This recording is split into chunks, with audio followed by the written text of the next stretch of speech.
Hello everyone and welcome to the first video on my channel. I should pull out the script. Also, can we take a second to appreciate my makeup? Because I tried hard, okay? So, let's talk about Natlan. Natlan is the sixth nation of Teyvat, which is... Wait, if you're here you probably already know about Genshin, so I don't think I have to explain anything. So I would say let's just jump right into the video. Natlan released on August 28 in 2024, and ever since then players just seem to be kind of very disappointed in the nation, almost like we've never seen before in any other nation. It's been half a year already, and ever since its release the backlash seems to just be growing bigger and bigger, especially on apps like TikTok and Twitter or X. I've seen countless amount of backlash just bashing Natlan as a whole. And while some of the backlash is very much valid, some other parts that are getting hate I would rather call personal preferences or just straight up critiquing to criticize. So I would say let's talk about the blatantly obvious issue first, because that's kind of the most important and most mentioned part of the country. Natlan is supposed to represent South America, Mexico as well as the Aztecs. Natlan also has influences from West Africa and Hawaii. The influence of Hawaii we can especially see in the people of the Springs Nation, or tribe, I guess is the fitting word. So now an obvious conclusion would be that HOYUverse, the company of Genshin, would give the players the representation they expected from these countries. And also I want to mention that obviously I am not a person who is facing those issues personally, because I am not a person of color, but I can still validate the criticism, because it is very valid criticism that we are getting here from the player base of Genshin Impact. I can still tell that HOYUverse games quite lack in diversity and representation. People from South America and West Africa come in all different types of skin tones, yet HOYUverse still seems to not be able to acknowledge that, kind of. If they include a darker skin tone, it kind of always seems to turn out grayish looking. For example, Iansan, who was supposed to be a 4-star character, but she hasn't been released yet. In some cutscenes, she looks really dull and her skin just looks really grayish, instead of choosing an actually fitting color palette that makes sense and is representative. I just don't get it. Why would they make her gray? Same with Xinyan, who is... I love her. She's one of my favorite characters. Sometimes her skin also looks really dull. It's not that hard to represent dark skin tones in media. I don't get it. Mawika, the Archon of Natlan, is a similar issue, because she is supposed to represent Mari myths and Aztec symbols, yet you can't really see that strongly in her design. Because the thing is, some NPCs in Genshin, they have dark skin tones and they don't look washed out and grayish. They look like actual representing skin tones. To me, this just seems like a huge missed opportunity on the side of HOYUverse. They could have put out such a banger and everybody would have loved it and enjoyed it, but they kind of missed that opportunity, to be honest. All of this has been an ongoing issue inside the Genshin fandom, and it springs from valid criticism. But those criticisms about Natlan kind of just turned into a whole wave of hatred towards the whole nation, which is kind of the point of making this video, because I do understand some points, but others I just cannot relate to at all, which is why I want to talk a bit more positive about Natlan, because personally I love Natlan.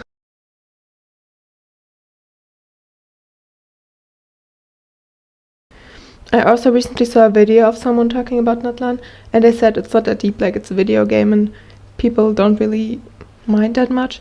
But honestly, from an outsider's perspective, obviously, I think it would still have been quite beautiful to add a variety of different looks into the game. Isn't that so fun that you can represent so many people because it's a video game? So I just think it would have been very beautiful to add much representation in all of the countries, not just Natlan, but in all of them. Also going back to the point of the people of the Springs, like I said, it's inspired by Hawaii, and the people of the Springs is a very touristy based area, okay? The story and stuff, very much tourism. And the thing is, in real life Hawaii, tourism is quite an issue, not only for the environment but also for the locals. while tourism boosts the economy of Hawaii, it still makes the nature around it suffer and the locals living there. So implementing that into a game, that's also kind of questionable, Hoyoverse. Life imitates art, as they say, but actually I don't know, I don't really know English sayings or quotes a lot, but let's just act like you all know what I mean. Valid criticism, Hoyoverse, work on that. But now let's get into the point why I absolutely love Natlan. Compared to prior regions, Natlan is insanely rewarding.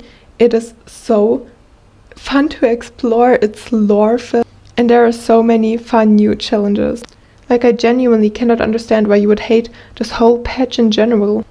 I think a lot of it is really like performative hate, you know? Like you see everyone hating on it and then you're like, yeah, Natlan sucks, but you're still playing the game every day. Be for real. Like, to me, the warrior challenges where you turn into the Saurians are insanely fun. They bring like a nice little extra kick to exploration, you know, which sometimes can get quite boring, but in Natlan, I never thought for 1 second that exploration was boring, because there was always something fun new to discover. Also, like the Monitus, like the Sealy replacement, they're so cute. And don't even let me get started about the Saurians, because they're even cuter. We always have to help them out in some kind of situation. And it's so cute and fun. Like, I can understand how it differs a lot from Fontaine, like the previous nation. But you have to understand, it's a new nation with new mechanics, new stuff to explore, new lore. They're trying to best to differentiate between the like countries, you know? And I really love to see the effort that they put into creating this whole new country of Natlan, or like nation. And I also saw that we're getting another new Saurian mechanic in 5.5, which I am very much excited about. I also saw people complaining that the characters are getting along too well, which, I mean, like, I kind of get it, like I get both sides, but personally I kind of enjoy them. Just all getting together, having dinner, having fun, like celebrating, whatever. It's kind of nice, instead of like the nation fighting their Archon. You can see, like in Inazuma, you can see the Archon having a dinner with all of the other fighters and stuff in the nation. Like, it's just refreshing.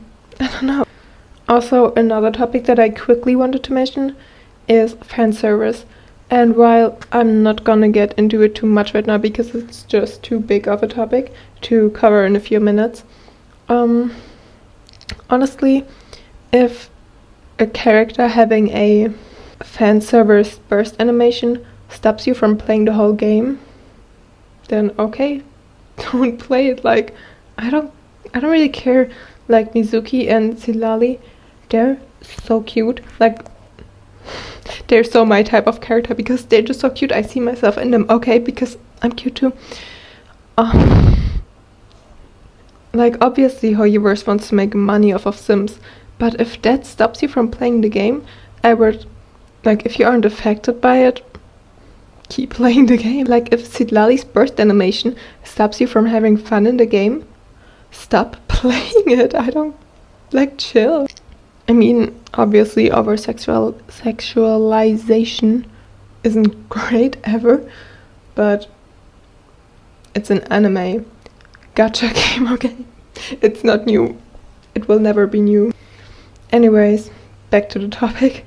Natlan failed with some very important parts, like, yeah, the Archon quest was partly kind of cringe, but still the nation overall was very much enjoyable to me. All the new mechanics just made exploration so fun, and I love it. Like, there are so many hidden quests that just take you to a new underground area, like in HATES Natlan.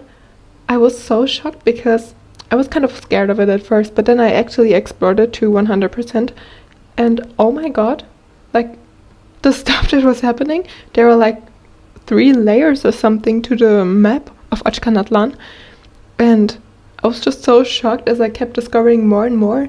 And also the world crest in the ancient ruins or something in Natlan somewhere, I don't know, something with the green Saurian.